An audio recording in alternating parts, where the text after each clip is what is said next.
2019 ಮಿಥುನ ರಾಶಿಯ ಏಪ್ರಿಲ್ ತಿಂಗಳ ಭವಿಷ್ಯ.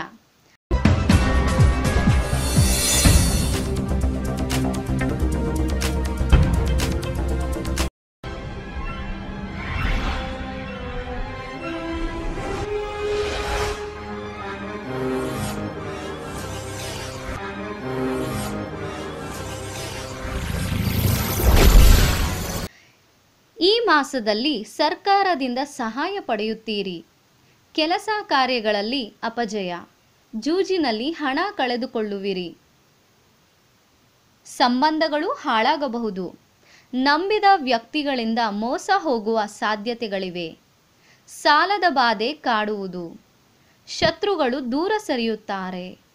ಕೆಲವರಿಗೆ ಸಂತಾನದ ನಷ್ಟವಾಗುವ ಸಾಧ್ಯತೆ ಕಂಡುಬರುತ್ತದೆ. ಆಸ್ತಿಯನ್ನು ಕಳೆಯುವಿರಿ. ನಟ ನಟಿಯರಿಗೆ ವೃತ್ತಿಯಲ್ಲಿ ಕೆಟ್ಟ ಹೆಸರು ಬರುವ ಸಾಧ್ಯತೆಗಳಿವೆ. ಬಂದ ಹಣವನ್ನು ನೀರಿನಂತೆ ಖರ್ಚು ಮಾಡುವಿರಿ. ಮಿತ್ರರಿಂದ ಅವಮಾನಿತರಾಗುವಿರಿ. ವಿದೇಶ ಪ್ರಯಾಣದಿಂದ ಹಣ ಅಪವ್ಯಯವಾಗುತ್ತದೆ. ಪ್ರೇಮಿಗಳು ನೋವನ್ನು ಅನುಭವಿಸುವರು. ಮನೆಯಲ್ಲಿ ಶುಭ ಕಾರ್ಯಗಳು ಜರುಗುತ್ತವೆ. ಅನ್ಯ ಸ್ತ್ರೀಯರಿಂದ ಕುಟುಂಬದಲ್ಲಿ ಕಲಹ. ವಾಹನದಿಂದ ಅಪಘಾತವಾಗಬಹುದು. ದೈವ ಬಲದ ಮುಂದೆ ಮನುಷ್ಯ ಬಲ ನಿರುಪಯುಕ್ತ. ನ್ಯಾಯಾಲಯದ ತೀರ್ಪಿಗಾಗಿ ತಿರುಗಾಡಬೇಕಾಗುತ್ತದೆ. ಸಮಾಜ ಸೇವಕರಿಗೆ ಜವಾಬ್ದಾರಿಯಂತಹ ಕೆಲಸ ಬೀಳುತ್ತದೆ. ತಂದೆ ತಾಯಿಯರ ಆರೋಗ್ಯಕ್ಕಾಗಿ ಹಣ ವ್ಯಯವಾಗುತ್ತದೆ. ಮಾನಸಿಕವಾಗಿ ಜರ್ಜರಿತರಾಗುವ ಸಂಭವ ಕಂಡುಬರುತ್ತದೆ. ಈ ಮಾಸ ಗುರು ರಾಹು ಶಾಂತಿ ಮಾಡಿಸಿ ಶುಭವಾಗುತ್ತದೆ. ಶುಭ ದಿನ 1, 7, 11, 13, 19, 24, 30. ಶುಭ ಸಂಖ್ಯೆ 3, 5, 6. ಮಕ್ಕಳಲ್ಲಿ ಬುದ್ಧಿಶಕ್ತಿ ಏನೇ ಮಾಡಿದ್ರೂ ಸಹ ಹೆಚ್ಚಿಗೆ ಆಗ್ತಿಲ್ಲ ಅನ್ನೋರು ಶಾಸ್ತ್ರದ ಪ್ರಕಾರ ಈ ಸುಲಭ ಪರಿಹಾರವನ್ನು ಮಾಡಿಕೊಳ್ಳಿ.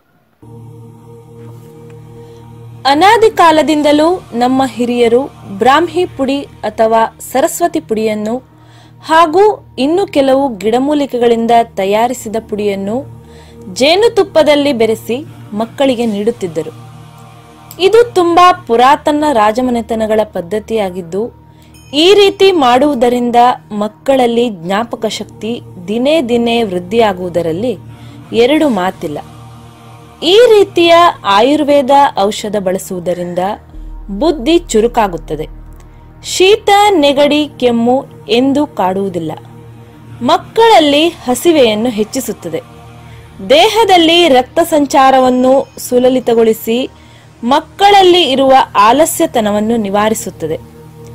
ಅಷ್ಟೇ ಅಲ್ಲದೆ ಕೆಲವು ಮಕ್ಕಳಿಗೆ ಇರುವ ಮಾತು ತೊದಲುವಿಕೆಯನ್ನು ತೆಗೆದುಹಾಕುತ್ತದೆ. ಜೇನುತುಪ್ಪದಲ್ಲಿ ಬೆರೆಸಿದ ಬ್ರಾಹ್ಮಿ ಪೌಡರ್ ಹಾಗೂ ಇನ್ನೂ ಇತರ ಗಿಡಮೂಲಿಕೆಗಳನ್ನು ಬೆರೆಸಿ ತಯಾರಿಸಿದ ಜೇನುತುಪ್ಪ ಬೇಕಾದಲ್ಲಿ ಈ ಕೆಳಗಿನ ನಂಬರನ್ನು ಸಂಪರ್ಕಿಸಿ.